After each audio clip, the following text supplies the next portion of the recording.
유튜브 프리미엄 회원분들은 이번 프로모션으로 구글 홈 미니를 한 대씩 장만하셨을 텐데요. 이번 영상에서는 스마트 스피커가 등장하게 된 배경과 무료로 제품을 배포하는 이유에 대해서 생각해 보겠습니다.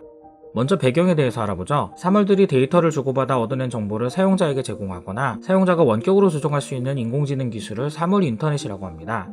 기기들끼리는 개별적으로 통신하더라도 사용자 입장에서는 한 곳에서 모든 일을 하는 것이 편한데요. 이렇게 정보와 조작이 집중되는 기기를 허브라고 부릅니다. 그런데 어떤 기기를 허브로 할 것인가 하는 것은 업계의 고민이었습니다. 아무 기기나 기능만 넣는다고 되는 것이 아니었죠. 첫째로 허브 역할에 딱 맞는 기기가 별로 없었습니다. 냉장고로 식자재를 주문하는 것까지는 자연스러웠는데 안방 조명을 끄는 건 영 이상했거든요. 정수기 붙잡고 이야기하고 있으면 자괴감도 들었고요. 둘째로 뭐든지 기능을 더하면 원가가 올라가는데 시장 상황으로나 사업 현황으로 그게 감당이 되는 제품만 고려 대상이 될 수 있었습니다. 셋째로 그거 하면 더 팔려? 라는 질문을 극복하기 쉽지 않았습니다. 이미 시장을 점유하고 있는 기업들 입장에서 사물 인터넷은 이걸 넣는다고 더 팔리는 건 아닌데 그렇다고 빼면 안 팔릴 가능성은 있는 그런 거였거든요. 그래서 지금까지 정리된 게 스마트폰과 스마트 스피커입니다.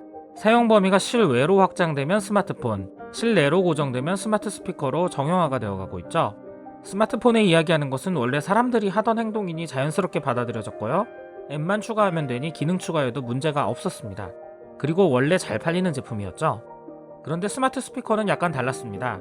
스피커에 이야기하는 행동을 하는 사람도 없었고 굳이 비용을 들여서 기능을 추가해야 하는 이유를 찾기도 힘들었거든요. 사실 스마트 스피커는 스피커에 사물 인터넷을 추가한 게 아니라 사물 인터넷을 일반 가정에 보급하려다 보니 스피커 형태가 된 제품입니다. 요새는 가정에서의 사물 인터넷을 커넥티드 홈이라고 부르고 있으니 여기부터는 저도 커넥티드 홈이라고 할게요. 커넥티드 홈에는 어디서나 아무 때나 기기와 사용자가 대화하는 사용 시나리오가 많이 있거든요. 그러려면 제품이 항상 켜져 있어야 하는데 사용할 때만 켜는 TV 같은 제품은 여기에 맞지 않았습니다. 반면 스피커는 항상 켜져 있어도 사람들이 크게 신경 쓰지 않았죠. 무엇보다 스피커는 사람들에게 친숙해서 보급하기에 유리했습니다. 한 대 이상 구입하지 않는 세탁기 같은 제품과는 달리 방마다 하나씩 깔아놓는 제품이기도 했고요.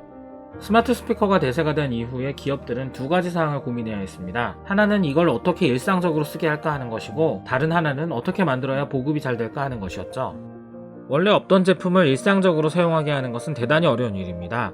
머리로 이해한 것과 몸으로 익힌 것은 다르기 때문에 새로운 개념을 이해해도 그것을 행동으로 하기까지는 많은 시간이 걸립니다. 사람들의 행동을 바꾸는 방법은 오로지 반복학습밖에 없습니다. 사람들에게 기기를 더 많이 보급해서 더 많이 노출시키는 것이죠. 보통 새로운 것을 만들어야 팔릴 거라고 생각하는데요. 사실은 정반대입니다. 실제로는 보급이 먼저 되어야 이게 새로운 것이구나 하는 인식이 생깁니다. 사람들이 사용하면서 몸으로 느껴야 새로운지 아닌지 알게 되거든요. 한편 보급이 잘 되려면 사람들에게 친숙한 형태로 만들어서 거부감을 줄이고 지배드리고 싶은 생각이 들도록 실내 환경에 잘 녹아들게 할 필요가 있는데요. 여기에는 두 가지 방향이 있습니다. 하나는 인테리어와 어울리게 만들 때 존재감을 드러내는 것입니다.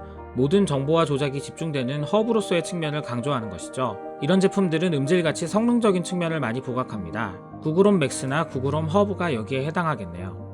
다른 하나는 인테리어에 녹아들어서 존재를 신경 쓰지 않게 하는 것입니다. 커넥티드 홈의 유비쿼터스 컴퓨팅적인 측면을 강조하는 것이죠. 이런 제품은 주변에 많이 깔려야 하다 보니 성능보다는 가격과 외관에 집중하는데요. 구글 홈 미니가 여기에 해당할 것 같습니다. 그런데 막상 구글 홈 미니를 내놓고 보니 음질에 대한 이야기가 많았던 모양입니다. 음질을 원하는 고객은 맥스 같은 제품을 선택할 거라고 생각했던 것 같은데 고객 입장에서는 구글 홈 미니를 다른 기기를 제어하는 용도로만 쓰기에는 좀 아쉬웠던 모양이에요.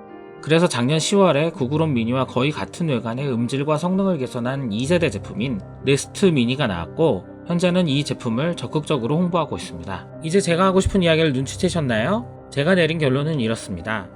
구글홈 미니를 무료로 배포하는 이유는 사람들을 커넥티드 홈에 익숙하게 하려는 것이고 한번 커넥티드 홈에 익숙해진 사람은 기존의 미니 사용자들과 마찬가지로 2세대 제품을 자연스럽게 찾게 될 것이라고 생각하는 것 같습니다. 물론 많은 분들이 생각하시는 것처럼 사용자 데이터를 축적하려는 의도도 당연히 있을 겁니다.